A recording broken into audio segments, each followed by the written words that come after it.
Gregor Strnisa's There Was a Tiger Here. A bright spring rain fell the day through. The branches drip, the sand in the lanes is damp yet, the sky has cleared. Slowly you go through the park, the sun of evening haunts it, apparition-like. In the illumined peak of the dark tree a blackbird sings and sings.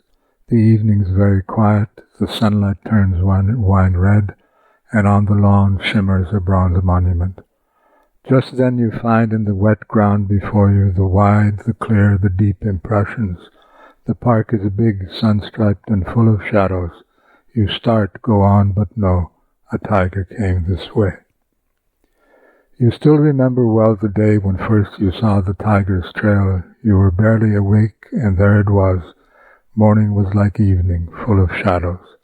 That was oh so long ago. The night of that morning you lay alert in the dark, then fell into a mazy sleep, like gazing out a window, and beyond it softly snows and will not stop. You live as if not much had changed really. Soon after that morning autumn came, then we had the long dark winter, and wet snow covered a dark city. You sit, elbows on table, you look out the window. It is late afternoon, soon to be dusk. Not a sound will come into the room now. You think how outside the winter day is fading. You see just a piece of the sky and a roof. It is red. Lightly the snow slid from it in the noontime sun. In the last of light the chimney casts a feeble shadow. Evening will be lead blue, you think, and a little foggy. You go to the window. A woman in white walks in the street. Across the way a child plays in the sun. A summer day flickers in the darkling trees like a great shimmering cloud fades the summer day.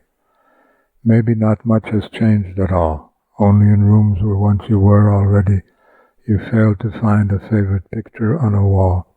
Now there's only a pale rectangle there. More and more often on your familiar routes, tall dusty horsemen cross your path. Places you walked in day after day, bronze heavy monuments suddenly occupy. And sometimes, entering a familiar house, you find yourself in a cellar, stale and squat.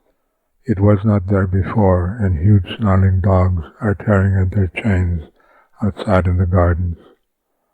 So you live, you're always off to distant places, down foggy seas, up snowy mountain ranges. You see so many new, so many foreign cities, in whose small quiet squares you love to sit. There too, on the pavement before you, from time to time, dark broad stripes stand out in the slanting sun. You find a stone, you weigh it in your palm. You murmur absently, there was a tiger here. But him himself you haven't met yet. Whoever the tiger looks at soon dies. Always he pads before you through summer's dark door, through chambers all fog under December skies.